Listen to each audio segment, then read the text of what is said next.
Shalom. So I'm back with another source and also apparently a sore throat, which is why I'm eating soup.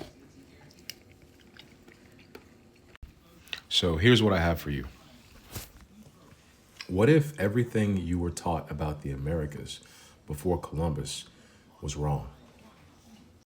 Here's the book. This book is 1491, a book written by a journalist by the name of Charles C. Mann. Instead of starting history with Columbus, this book asks a different question. What did the Americas actually look like before Europe arrived?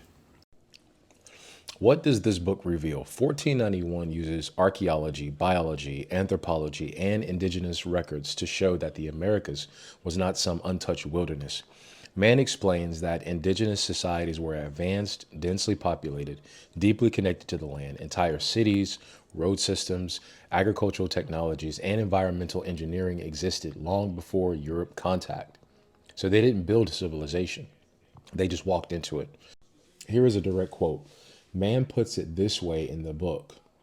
In 1491, the Inca ruled the greatest empire on earth, bigger than the Ming Dynasty China, bigger than Ivan the Great's expanding Russia, bigger than Songhai in the Sahel or the powerful Great Zimbabwe and the West African tablelands, bigger than the cresting Ottoman Empire, bigger than the Triple Alliance, as also known as the Aztec Empire, bigger by far than any European state.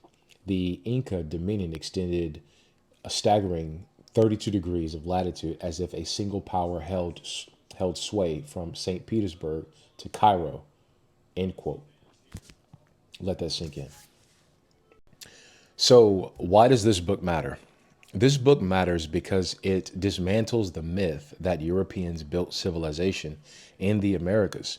Colonization didn't arrive at an empty land. It arrived at thriving nations. And the reason so much of that world disappeared wasn't absence, it was destruction.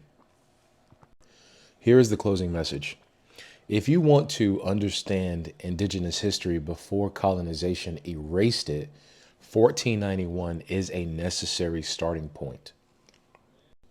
If you actually read the sources, then the story about colonization changes. Shalom.